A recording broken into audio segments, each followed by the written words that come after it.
Hey everyone, and welcome to This Explainer. Today, we're diving into a truly fascinating thought experiment, one that completely bridges the gap between historical analysis, human psychology, and pure legal logic. I mean, have you ever stopped to think about just how incredibly difficult it is to get people to agree on absolutely anything? Now, I want you to scale that up. Imagine trying to find consensus among people who don't even speak the same language, who live on entirely different continents, and who are separated by hundreds or even thousands of years. Sounds literally impossible, right?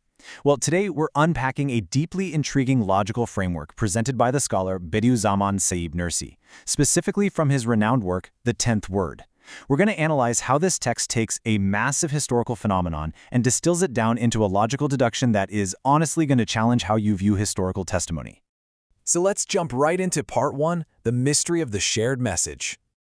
To kick things off, we really need to establish the foundational mystery that the text lays out for us, which is this global phenomenon of unified messages across time. The author asks us to take a step back and look at the grand, sweeping tapestry of human history. Throughout entirely different centuries, originating in completely different languages, and from sources that were absolutely unaware of one another, a single, unwavering narrative somehow emerges. And the core of this narrative? It's that there is a day of reckoning and there's a continuity to human existence way beyond what we can immediately see. It's like a repeating broadcast playing out across the entire span of human civilization. So I want to pose this opening question directly to you, just as the text prompts us to consider. Could independent sources across different centuries and languages sharing the exact same message be a mere coincidence? Just think about the sheer mathematics of that for a second. We all know how easily a story gets distorted just being whispered around a single room in a game of telephone. Yet here we have this foundational message remaining incredibly consistent over millennia, operating entirely outside of any organized communication network. The source text argues that to just brush this off as a mere fluke, well, that requires a suspension of disbelief that completely defies basic logic. And, we aren't just talking about a handful of random people here. We are talking about hundreds of distinct, highly influential historical sources. In fact, the text notes this actually represents the voices of hundreds of thousands of individuals across space and time. That is an immense volume of independent voices. These aren't just passing thoughts. These are the foundational teachings of figures who quite literally shaped entire civilizations. The sheer, massive scale of this consensus is exactly what the author wants us to grapple with. When hundreds of separate points on a map, across hundreds of years, all point precisely to the exact same destination, the existence of a judgment day and the promise of continuity, it demands a rigorous logical investigation. That leads us perfectly into part 2, 3 different witness groups. Now notice how the source text doesn't just lump all these historical voices into one giant, vague category. Instead, it systematically breaks them down to show the true depth and breadth of this consensus. It meticulously defines 3 specific tiers of spiritual and historical figures who all independently corroborate this identical message. First up, we have the prophets, who the text beautifully describes as luminous souls bringing undeniable proofs and miracles. They're the absolute pioneers of the message. Second, we have the saints, categorized here as the pioneers of enlightened hearts. These are the folks driven by incredibly deep spiritual intuition and inner clarity. And finally, third, we have the scholars. The text defines them as examples of sharp intellects. These are the absolute masters of logic, reason, and rigorous study. What the author is showing us here is brilliant. Whether humanity approaches this concept through divine revelation, profound spiritual intuition, or cutting-edge intellectual rigor, they all independently arrive at the exact same conclusion. The consensus covers the whole shebang. It spans the soul, the heart, and the mind. So the absolutely crucial point here is, what exactly is the foundational core of this message that these 3 distinct groups are continuously delivering to humanity? Well, the text outlines it super clearly. They proclaim a deeply unified message that promises lasting, eternal happiness. But, and this is a big but, this promise is not just some baseless, pie-in-the-sky optimism. It is firmly anchored in continuously repeated promises and stark warnings. Across the ages, these luminous souls, enlightened hearts, and sharp intellects have stood up and essentially said, hey, based on undeniable evidence, we bring you good tidings of a permanent reality. It's absolutely a message of ultimate hope, but it's a highly structured hope built on a very specific framework of reality that they all claim to bear witness to. The text outlines this as a very strict balance.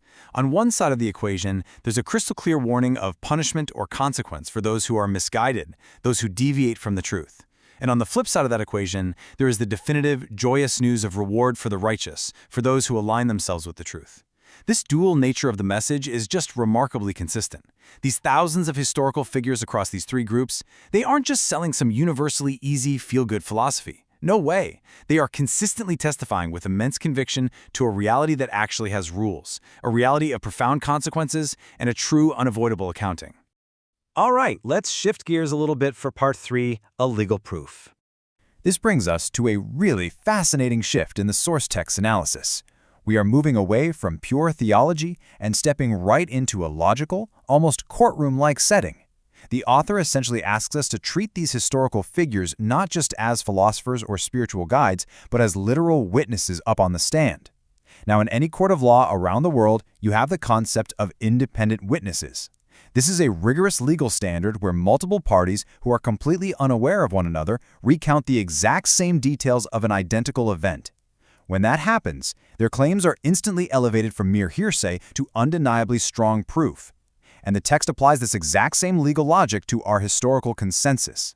Think about it. If two strangers in a courtroom giving the exact same testimony is considered incredibly powerful evidence, how in the world must we logically weigh the testimony of countless minds spanning thousands of years who had absolutely zero way of coordinating their stories, yet tell the exact same core truth about the universe?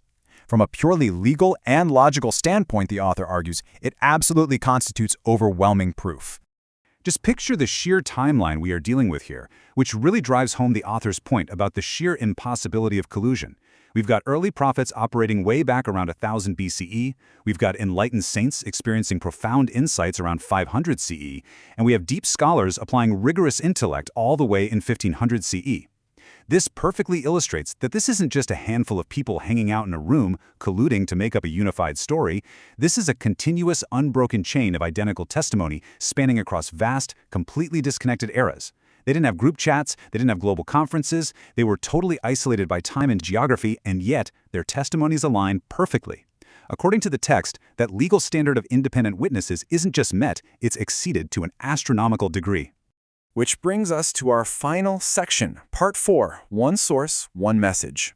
We're now arriving at the final conclusion drawn by the source text, bringing this entire logical funnel right to its ultimate peak. The argument basically posits this: if hundreds of thousands of the most enlightened and intellectual human beings in history, separated by vast oceans and millennia, are all broadcasting the exact same message, logic dictates they absolutely must be tuning into the exact same frequency. They have to be receiving their information from one single, unifying source. To lock in this logical framework, the source text points to a specific, striking confirmation. It presents a verse from the Quran, Surah Al-Anbiya, verse 92. Indeed this, your religion, is one religion, and I am your Lord, so worship me. The author uses this not just as a religious statement, but as the ultimate culminating answer that solves our historical mystery once and for all. The reason the message is identical across all of time, across all those prophets, saints, and scholars, is presented as being precisely because it originates from a single creator who is addressing humanity with one continuous, unbroken truth.